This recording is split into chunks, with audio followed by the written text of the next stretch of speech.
Welcome to Moms Don't Have Time to Read Books with Zibby. I'm the host, Zibby Owens. I am an author. My latest is Blank, pub date March 1st, a novel. I'm also a podcaster, obviously, a publisher, a bookstore owner, and so much more. If you love books, you're in the right place. In fact, we call it the Zibbyverse, or really, the LA Times called it the Zibbyverse, and we're going with it. Go to zibbyowens.com to learn more and follow me on Instagram at zibbyowens.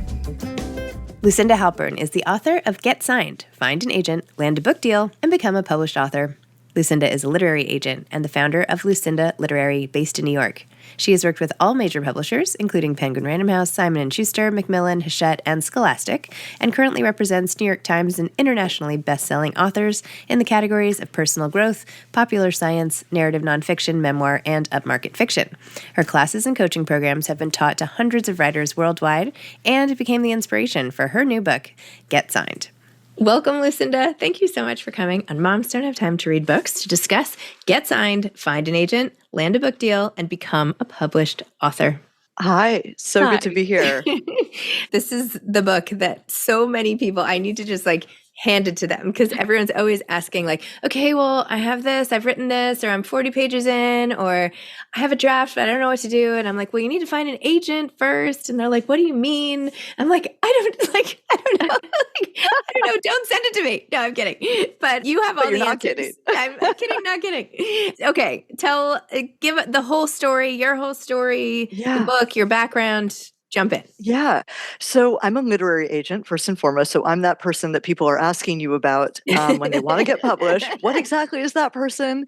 And the way I put it is, especially for moms, we're like the doula when you don't trust the doctor. We're the person who is your midwife, sort of helping you birth this thing, which is nothing short of a labor, of a child that you've been incubating for so long.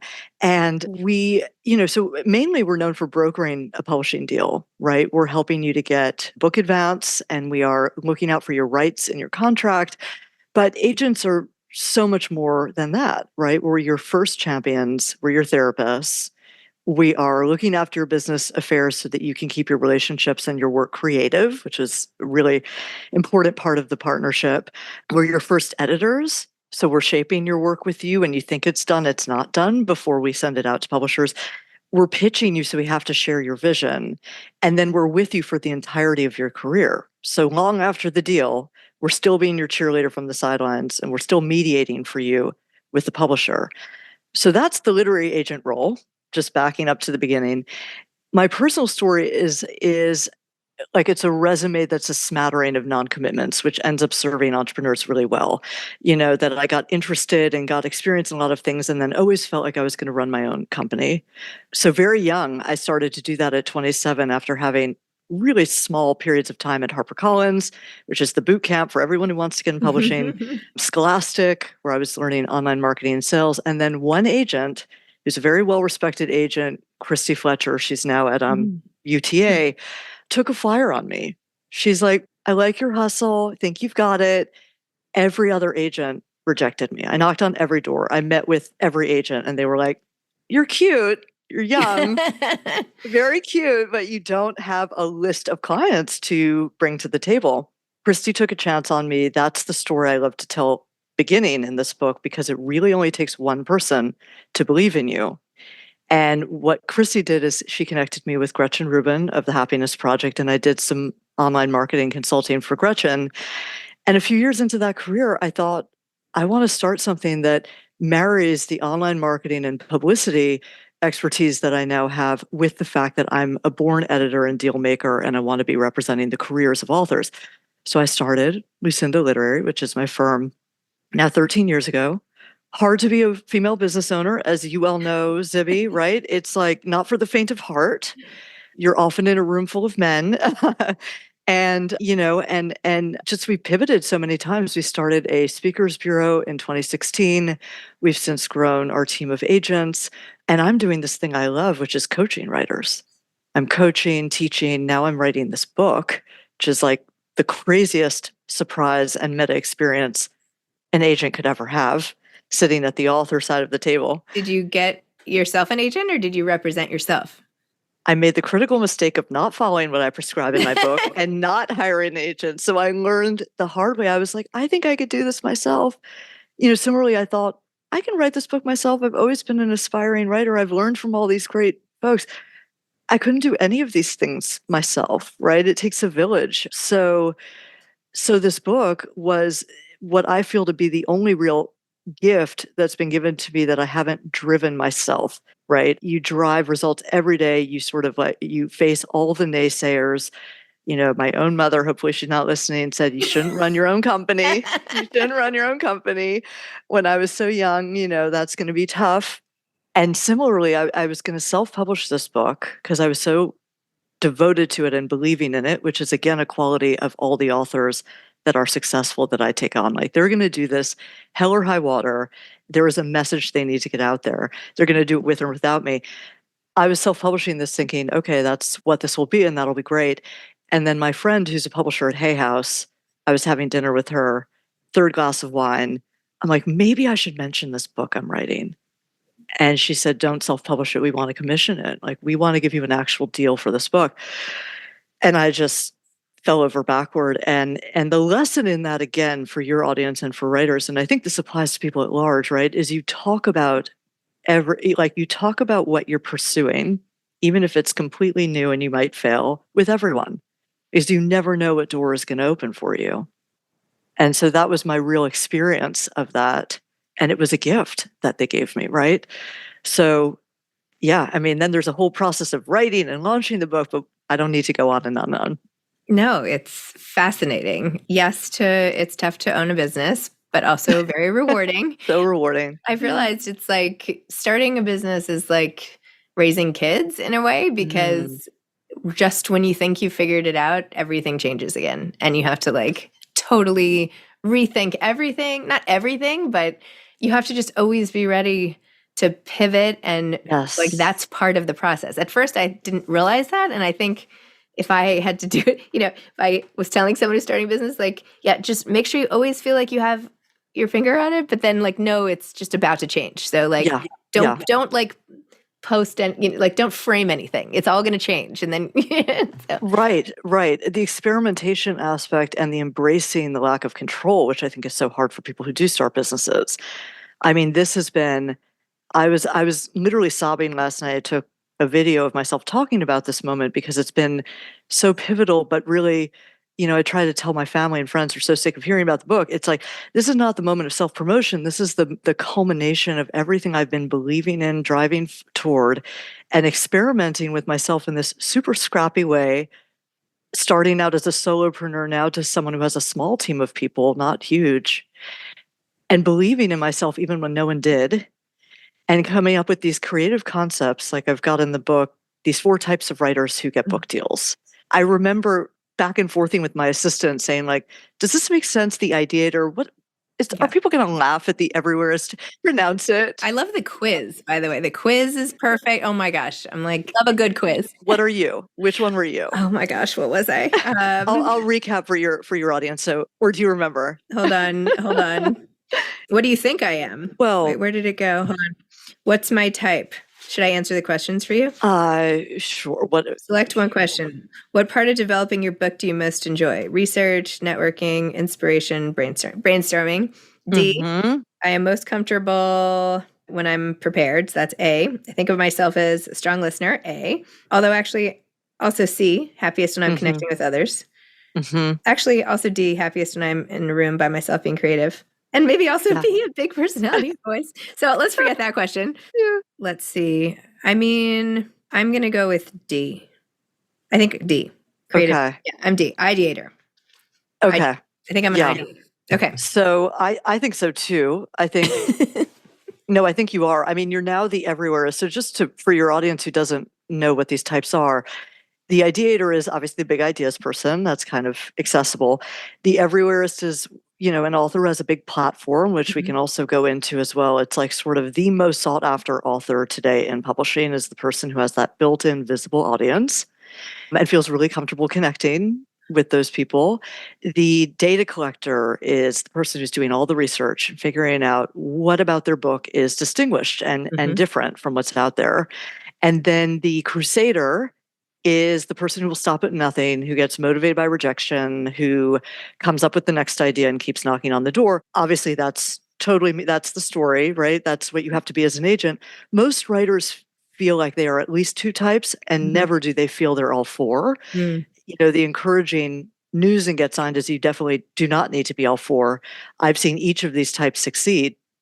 But the key, which is further, explained and refined in the book, is you need to know how to leverage your strength as that writer type and overcome that natural resistance or weakness that the skeptical agent, publisher, or reader on the other side is thinking, this won't succeed for X reason, and you have to make sure in your pitch letter that you're one step ahead of that thinking by leading with your strength. So that's the kind of fun, four types of writers. Is this a science?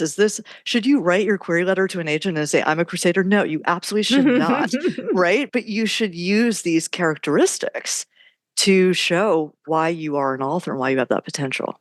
I love that. Well, anything that gives you clear guidelines, like in an endeavor and a pursuit that feels so loosey-goosey, like no rhyme or reason, like, okay, I have the most researched proposal ever with like all these statistics and this must convince someone and then it doesn't, or this is the most creative idea ever and it doesn't sell, or this is a great novel, but no one thinks so. Right. What do you do? Yeah, I mean, going back to the research component, you'd be surprised how many people do not do their research. So they're like in the ivory tower, they're in the writer's retreat, they're writing the memoir, and they come forth and they're like, I've got to get this out to agents and publishers. What they haven't done is read in their category and see what's selling on Amazon. And then read an agent's list, like the titles we represent, to see where that's a fit. They're not on Publishers Marketplace seeing what is selling in their category. So it's like that creativity and that passion is overriding the need for research, for market research, which you have to do before you're approaching an agent or a publisher. So that's the research bit. What do you do when you're desperate, you're getting lots of rejections, no one's requesting your manuscript? Get Science has a whole chapter on that, like how to follow up constructively, how to elicit feedback that gives you a means for improvement. But that begins with seeing yourself as on par with an agent. We're not on a pedestal. We're not better than you or holier than thou. There's no hierarchy here. We're looking for our next great talent. You're fueling our business. So this notion that I've pitched an agent and I didn't hear back, so I'm no good, is like, I want to dispel that myth entirely. It's not you, it's your pitch. You're not breaking through because you haven't gotten that crucial aspect of this process right. And maybe you've just landed in someone's spam filter, or maybe the intern quit that day, or maybe, you had there was a childcare crisis, happens a million times. So you can't believe that one shot you took is enough. Yep. Who was I talking to? It was a couple years ago. And I was talking about managing emails or something. And they were like, oh yeah, if someone doesn't follow up with me, I assume it's not that important. And I was like, wait, what? That's so rude. And they're like, no, I have too many emails and I just wait because I know. Then they come a second time and I'm like, okay, fine, I'll pay attention. Zibby, how many times did I follow up with you to make this connection? You do though, if you really feel if you feel it's going to be a connection, which you really should feel deeply is going to be that agent, right? It's not like the slushing 50 people. I was listening to her last guest on the show, the author of More, and she said, I slushed 50 agents. I should have gone to 5. And this is absolutely what I prescribe in the book. It's like you find, and this is just what agents do. This book that's disguised as how to query is actually about 2 other things. It's about acting as your own best agent and advocate, following all the shortcuts and strategies we do, because we are in your position too. And it's about writing the foundation of a great book. So the pitch letter piece is actually the cosmetic detail that gets people in, but what you learn from it is so much more. So these are the shortcuts agents are using. We're not going to publishers we don't know and have relationships with and have researched deeply and know what books they buy. Yeah. I learned this actually in my first job after college. I was working at Idea Lab, and I don't even know why I'm thinking about this, but people would come, and I was like the person who had to deal with all external vendors, right, who were coming in who wanted our business. And sometimes they would come in and pitch me things. I'm like, but why are you pitching me like this magazine you want us to advertise in? Do you know what we do? Like, why are you here? Why didn't you take the time to read our website and you schlepped all the way here to Pasadena to meet with me. Like this doesn't make any sense to me. And now it's the same thing too. We get pitches and I'm like, no, it says everywhere, like we don't do historical fiction and this is based in 1400 or something. I'm like, we say that we don't do sci-fi. Like, don't send us to sci-fi. And even for the podcast, like to your point, like, I don't know, the pitches that get attention for anything, whether it's a book or placing that in a magazine or getting on a podcast or getting your book, into a store or something, you have to know who you're pitching. Otherwise, people don't pay attention. Like if they're like, oh, I've noticed every single thing in your bookstore and I think this would fit on the shelf, you're like, oh, okay, you did your research. I'm going to pay attention to this. I mean, this comes back to dating, right? Like, do you want to look desperate? Because most queries look desperate. Like, I need you to make this real. So something else I talk about in the book is like, don't talk about I've written, but talk about the book that will be. This will be, or this is it's much more authoritative than, talking about a book that you're hoping will do. I'm hoping you'll like me. I mean, what are signs of a desperate pitch? So just as you said, it's knowing the wrong category, and it's that hoping quality, right? So a crucial mistake if we got into platform and how important that is for authors is they'll say, I'm going to build a social media following. I am going to hire, I'm going to go, this is the best. I'll be happy to do any media or book tours that my publisher puts me on. It's like, yeah, everyone would be happy to have that. What are you doing now? What are you doing now to prove that you have that conviction and that audience? So what are the signs of a desperate pitch? That's a great question. I haven't been asked on podcasts before. It's that kind of sloppy subject line. You'd be surprised some writers query a mass list of agents and their colleagues, like even an OpenCC. Can you imagine? It's usually from an AOL address, not going to lie. It's someone who is living in a different sort of, I say that this business, even when I started however many years, 15 years ago, you used to be able to mail manuscripts to an agent's desk. And so, their assistant's desk was like a mile high. You would think that would be a bad thing, right? But actually, someone had to open those manuscripts. Someone had to take a peek. Now, everything's on your email. So there's so much weight on how you got that right.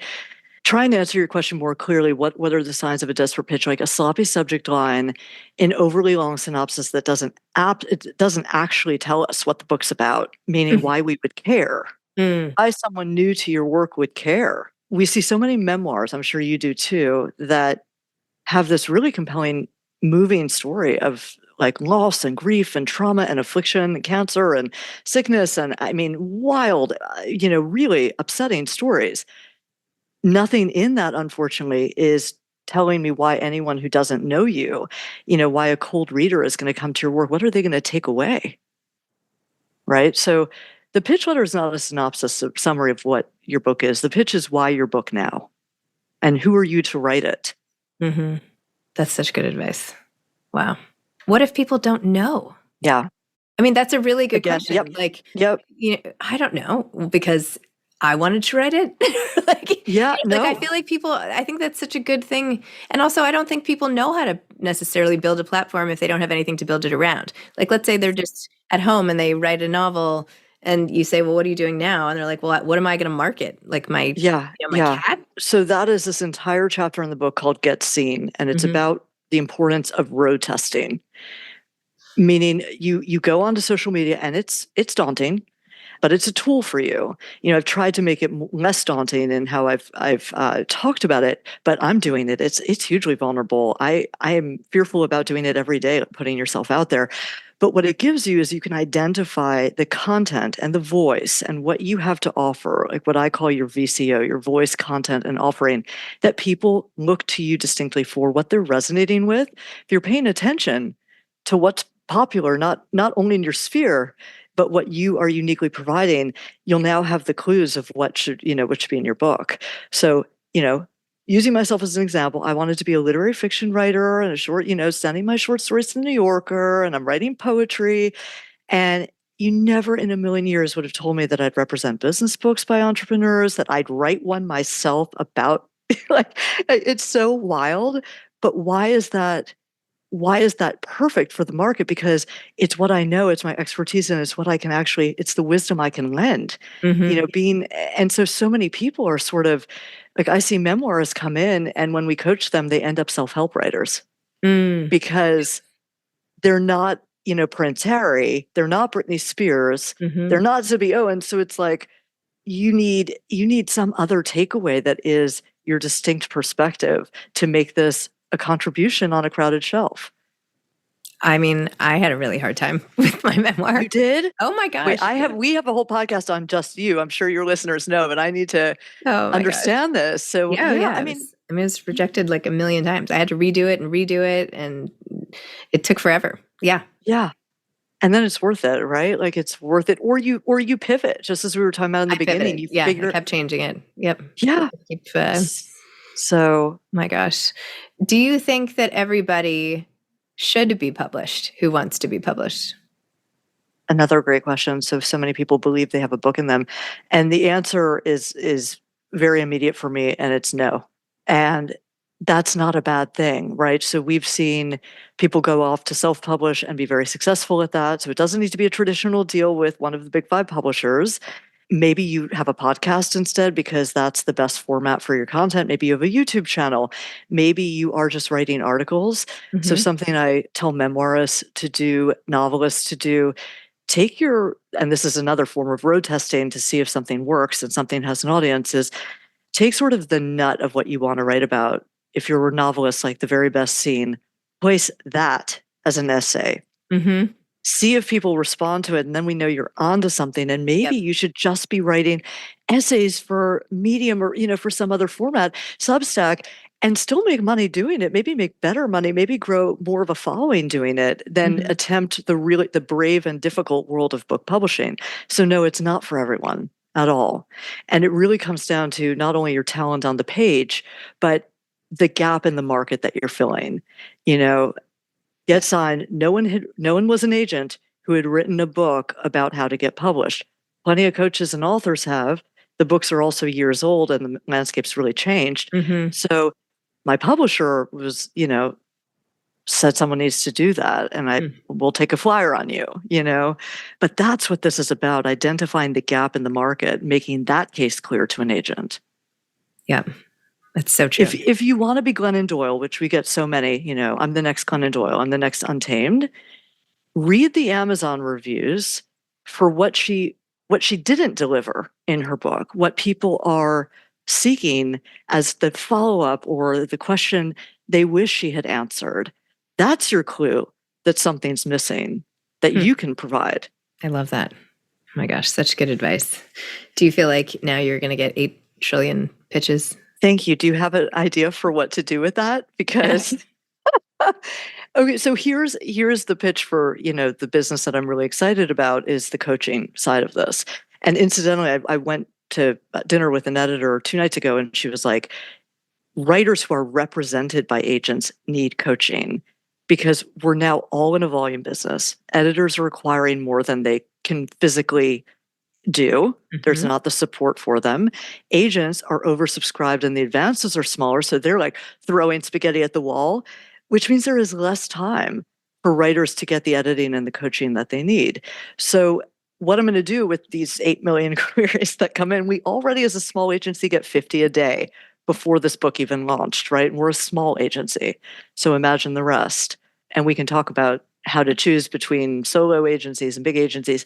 But what I imagine is going to happen is we're going to see 80% of those need more of the coaching Mm-hmm. Mm-hmm. that teaches them what's your big idea. Mm-hmm. That's the kind of books we represent, big idea books.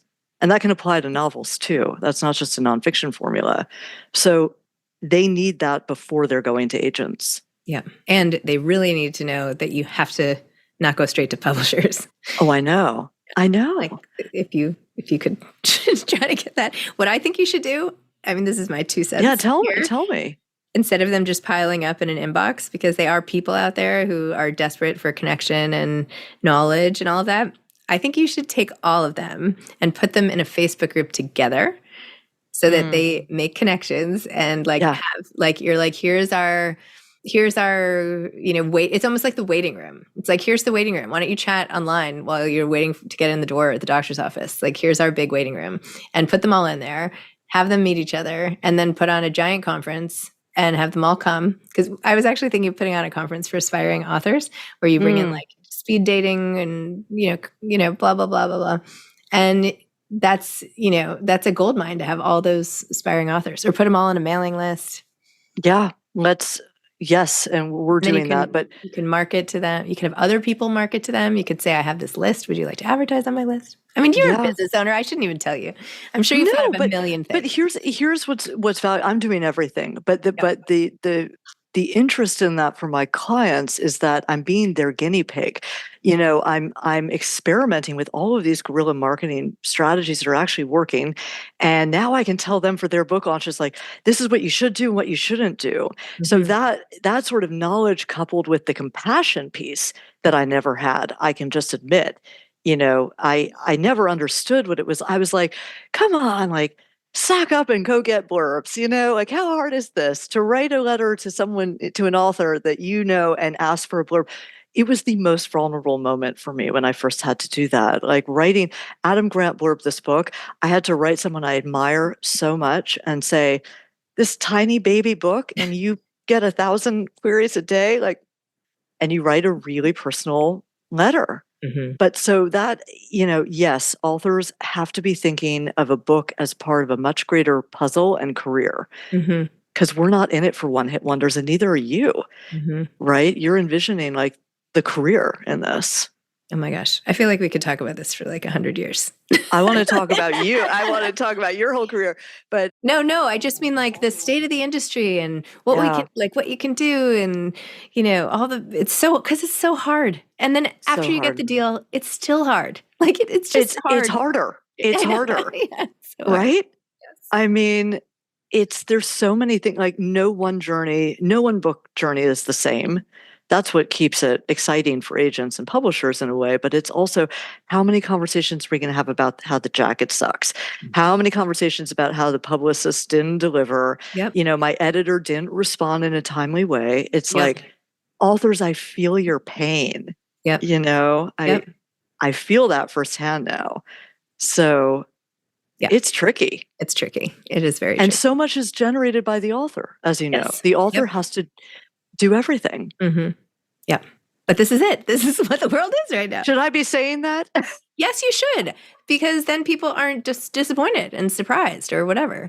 Or that they think that this publisher is a great gift. Like, again, it's this false notion that an agent or a publisher is the greatest gift I could receive. No, you are the greatest gift we could receive.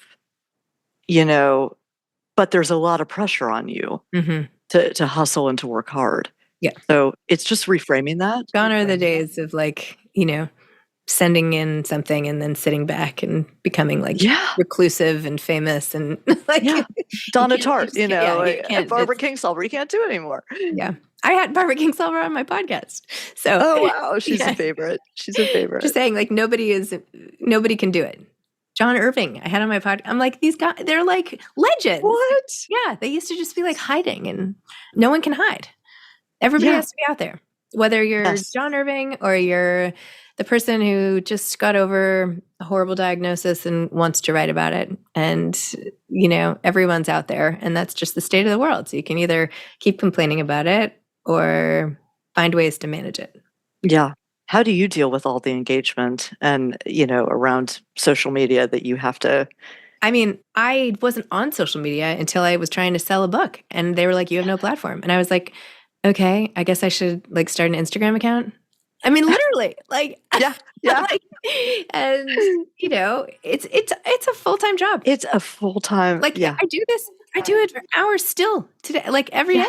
And I'm always like, okay, this isn't working. This isn't working. What's happened? I feel like this growth is not like, let me test this out. I mean, you can't stop. I'm always like every minute. And I'm sure you are too. Like, how is it working? Where is this landing? Like, who should I pitch my book to? Like bookstores. That's a whole other thing. Anyway, we could, that's what I'm saying. Yeah. On and on. But all to say, like, your book is so important because everyone needs to like start at least on the same page. Like, this is like, this is like what to expect when you're expecting. Just at least read that and then go to the doctor. I love that. Thank you. I love that. Yeah, every author started as an unknown. We all started in the same place, having an idea and a desire to write. Yeah. But there's so much more to it. Unless you're like a massive celebrity. And you but for most of us who are not celebrities, that is not what it's like at all. So anyway, really great. I'm going to be recommending this all the time. Thank you. So thank you for taking your time out of your busy work life to help all the people who really need the book. So thank you. Yeah, I hope it helps people. I just want people to come in way more educated when they're querying agents. It doesn't have to be our agency. Right. It's just, it applies to the market. It's just what publishers are looking for, what readers are looking for, because we're all thinking like readers. Yes. So if you haven't identified what's in it for the reader, you just won't pass that first test. Yes. So anyway, I could talk all day with you. I know, so true. Okay. So everybody, get Thank signed. you. Lucinda Halpern, go get it now. Thank you, Zibby. Thank you. And I'm sorry this took us so long to schedule. And no, I'm so thrilled. We need to have more conversations. Okay, thanks, stay Zibby. in touch in the neighborhood. Okay. Bye. Thanks for listening to this episode of Moms Don't Have Time to Read Books. Don't forget to follow me on Instagram at Zibby Owens and at Moms Don't Have Time to Read Books. Also sign up for my newsletter at zibbyowens.com and sign up for my virtual book club and meet lots of authors on Zoom every other week. Thanks so much to Steve and Ryan at Texture Sound for the sound editing. And thank you to Morning Moon Productions for providing this fantastic intro and outro music.